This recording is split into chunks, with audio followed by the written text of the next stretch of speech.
ओम नमः शिवाय। हर हर महादेव। सभी प्यारे दोस्तों, तो आज से हम शुरू करने जा रहे हैं 12 ज्योतिर्लिंगों की कैसे स्थापना हुई, उनके पीछे की क्या कहानी है, उनका क्या रहस्य है।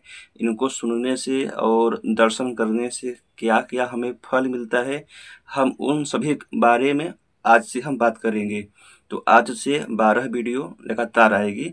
तो आपसे अनुरोध है कि इस वीडियो को पूरा देखें और अधिक से अधिक लोगों को शेयर करें, तभी आपको फायदा होगा।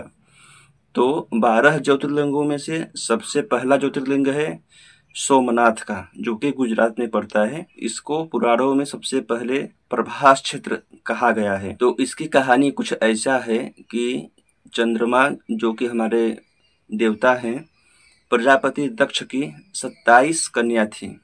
27 कन्या का एक साथ विवाह चंद्रमा के साथ कर दिया गया। चंद्रमा भी 27 कन्याओं को पाकर बहुत ही आनंदित हुए और उन कन्या भी लोग आनंदित हुई।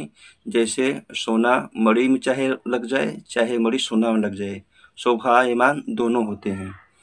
तो कुछ दिन बीता, लेकिन चंद्रमा की जो आसक्ति थी, वो रोहिणी नामक एक जो कन्या थी प्रजापति दक्ष की, उसमें उनकी आसक्ति ज्यादा थी, क्योंकि रोहिणी और लोगों से ज्यादा सुंदर थी।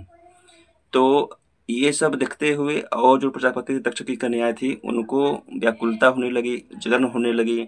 तो सभी लोगों ने आकर अपने पिता प्रजापति दक्ष से सारा वृत्तांत सुनाया। तो प्रजापति दक्ष ने चंद्रमा से जाकर कहा कि आप उत्तम कुल के हैं, आप अच्छे हैं, सदाचार हैं, लेकिन आप ऐसा व्यवहार क्यों कर रहे हैं कि आप एक को मान रहे हैं और बाकी को नहीं मान रहे हैं। तो प्रजापति ने दक्ष ने चंद्रमा को बहुत समझाया, समझाकर वो शांत हो गए, फिर अपने घर वापस चले आए। प्रजापति दक्ष के समझाने के बाद भी चंद्रमा ने ध्यान नहीं दिया, क्योंकि वो शिव माया से मोहित थे। तो चंद्रमा ने फिर से वैसा ही व्यवहार किया जैसा वो पहले करते थे, कि रोहिणी से ज्यादा प्रेम और बाकी लोगों को इग्नोर करते थे। तो फिर कन्याओं ने आकर अपने पिता प्रजापति दक्ष से कहा कि ऐसा फिर से वो कर रहे हैं। तो दक्ष ने गुस्से में आकर प्रजापति दक्ष ने गुस्से में आकर चंद्रमा को श्राप दे दिया कि जाओ, तुमको क्षय रोग हो जाए। और उसी वक्त उनको क्षय रोग हो गया। और चंद्रमा जो हैं, वो सोमदेव जो हैं, वो वनस्पति के देवता कहे गए हैं। जब चंद्रमा क्षय रोग से ग्रसित हो गए, तो पृथ्वी पे जितने भी फल थे, फूल थे, फसल थी, सब खत्म हो गए, सब सूख गए, अकाल पड़ गया, हाहाकार मच गया। तो देवताओं और ऋषियों ने चंद्रमा की व्याकुलता दूर करने के लिए, उनको क्षय रोग से मुक्ति के लिए ब्रह्मा जी के पास गए। ब्रह्मा जी ने उनको उपाय बताया कि आप प्रभास क्षेत्र में जाइए और शिव जी का ध्यान कीजिए, उनका जप करिए, पूजन करिए, तो उनको क्षय रोग से मुक्ति मिल जाएगी। देवताओं ऋषियों ने चंद्रमा को लेकर प्रभास क्षेत्र में गए और चंद्रमा ने निरंतर 6 मास तक तपस्या किया। 6 महीने के अंदर उन्होंने 10 करोड़ महामृत्युंजय जप का जो जाप होता है उसको पूरा किया।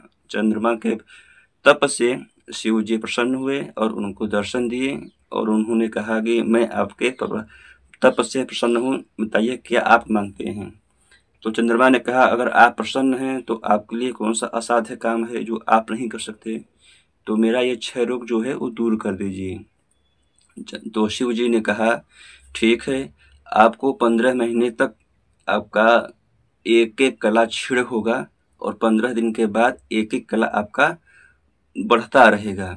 इससे आपको भी मुक्ति मिल जाएगी और प्रजापति दक्ष का जो श्राप है वो भी बना रहेगा, दोनों का काम हो जाएगा। चंद्रमा ने कहा ठीक है। उसके बाद चंद्रमा क्षय रोग से ग्रसित दूर हो गए, फिर अपने धाम में चले गए। तो देवताओं ने और ऋषियों ने मिलकर चंद्रकुंड, एक जो गुजरात में वो फेमस है चंद्रकुंड, उसको बनाया। उसमें कहा जाता है कि शिव जी और ब्रह्मा जी सम्मिलित रूप से वहाँ पे रहते हैं और जो इस कुंड में नहाता है 6 महीने लगातार, तो उसको कोई भी रोग नहीं होता है। कुष्ठ रोग हो, चर्म रोग हो, कोई भी रोग उसको नहीं होता है। ये वहाँ का महात्म्य है। और जो सोमनाथ शिवलिंग का दर्शन करता है वो सभी पापों से मुक्ति तो मिलती ही है, और उनको जो रोग होता है वो भी उससे मुक्ति पा लेते हैं और इस लोक में भी सुखी रहते हैं। अंत में मरने के बाद स्वर्ग लोक उनको प्राप्ति होती है। तो कैसी लगी वीडियो हमारी? अच्छा लगे तो शेयर करिए। अगला हमारा टॉपिक होगा महाकालेश्वर ज्योतिर्लिंग। धन्यवाद। हर हर महादेव।